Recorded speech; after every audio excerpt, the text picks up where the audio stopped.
السلام علیکم ورحمۃ اللہ وبرکاتہ۔ سورہ قصص کے 9ویں ایپیسوڈ میں خوش آمدید۔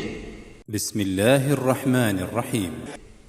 شروع کرتا ہوں اللہ کے نام سے جو بڑا مہربان نہایت رحم والا ہے۔ حضرت موسیٰ علیہ السلام کی حالت بہت ہی حیران کن تھی۔ ان کی زندگی آزمائش اور تربیت کے ارد گرد گھوم رہی تھی۔ شروع دن سے ہی وہ ان کا سامنا کر رہے تھے۔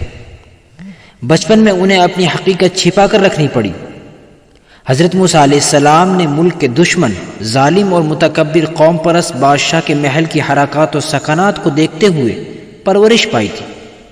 حضرت موسیٰ علیہ السلام نے فرعون کی طاقت اور اس کی کمزوری کو بہت ہی قریب سے دیکھا تھا۔ حضرت موسیٰ علیہ السلام کو اپنی قوم کی زندگی کے حالات اور استحصال کا جائزہ لینے کا موقع ملا تھا۔ جو قوم یہ تصور کرتی تھی کہ غلامیت اور مظلومیت تو ہمارے مقدر میں ہے، اس قوم کے سامنے حضرت موسیٰ علیہ السلام نے اٹھ کر ظلم کا مقابلہ کیا اور ان کے لیے نمونہ بنے۔ سماجی تبدیلی لانے والا لیڈر محل کی پرکشش اور لذت بھری زندگی کو اپنے لیے غیر مناسب سمجھ کر وہاں سے نکل جاتے ہیں۔ حضرت موسیٰ علیہ السلام خوشی، مسرت، اچھے کھانے، بہترین سہولیات کو چھوڑ کر وہاں سے دور چلے جاتے ہیں، بلکہ ایک ایسے سفر پر جانے کو ترجیح دیتے ہیں جس میں دکھ، تکلیف، تھکن، بھوک پیاس کا سامنا کرنا ہوگا۔ اس سفر پر نکلنے کے بعد انہیں نئے نئے تجربات، اسباق اور تربیت ملنے لگی۔ اب وہ شہزادہ نہیں رہا، بلکہ اب انہیں بکری بھی چرانا پڑتی ہے۔ دھوپ، گرمی اور سردی کی شدت کو برداشت بھی کرنا ہوتا ہے۔ اگر وہ کھانا چاہتے ہیں تو انہیں کمانا ہوگا۔ لوگوں سے بات چیت اور معاملات کرتے وقت محل کا طریقہ کام نہیں آئے گا۔ اللہ تعالیٰ نے اس طرح ان کی زندگی کو مکمل تبدیل کر کے ایک نئی ذمہ داری کے لیے ان کو تیار کیا۔ یہ سب کوئی اچانک نہیں ہوا، بلکہ یہ سب اللہ کے مرضی اور منصوبے کے مطابق ہو رہا تھا۔ اس طرح اللہ تعالیٰ مجددین اور انقلاب لانے والی تحریکوں کے کارکنان کی تربیت کرنے کے لیے گھر بار سے دور کر دیتا ہے۔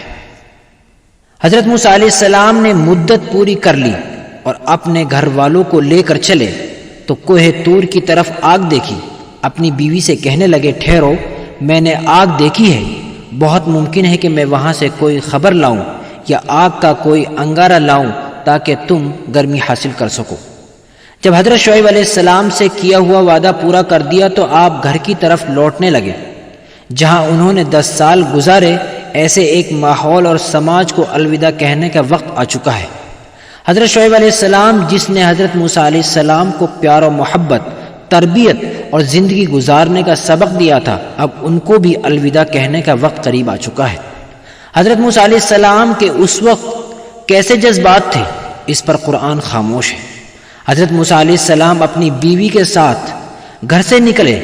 یہ سفر آنے والے تاریخی سفر کی تیاری تھی۔ حضرت موسیٰ علیہ السلام مدین دن میں پہنچتے ہیں اور مدین سے واپسی رات میں کر رہے ہیں۔ ہو سکتا ہے یہ اللہ تعالیٰ ہی کی منشا ہو۔ انہوں نے اپنے سفر کو جاری رکھا۔ سفر کے دوران انہوں نے کوہ طور پر ایک روشنی دیکھی۔ انہوں نے سوچا کہ وہاں کچھ مسافر ہیں جنہوں نے آگ جلا رکھی ہے۔ اپنے خاندان کو وادی میں ٹھہرا کر وہ انگارے کی چاہت میں پہاڑ کے اوپر چڑھنے لگے۔ انہوں نے سوچا کہ سفری رکاوٹوں سے بچنے کی کوئی خبر مل سکتی ہے، اور جہاں سے 10 سال پہلے ہجرت کر کے آئے تھے وہاں کے بادشاہ کے بارے میں بھی خبر مل سکتی ہے۔ جس حادثے کی وجہ سے وہاں سے بھاگنا پڑا اس کے بارے میں بھی کوئی خبر مل سکتی ہے۔ ان لوگوں سے اس طرح کی بہت سی جانکاری وہ حاصل کرنا چاہتے تھے۔ جیسے ہی روشنی کے قریب پہنچے تو دیکھا کہ وہاں کچھ بھی موجود نہیں ہے۔ جب انہوں نے دیکھا کہ یہاں کوئی نہیں ہے تو وہ سمجھ گئے کہ اب میں اللہ کے قریب آ چکا ہوں۔ اس طرح ان کو وہ نبوت عطا کی گئی۔ انشاءاللہ سورہ قصص کے 10ویں پارٹ کے ساتھ پھر ملتے ہیں۔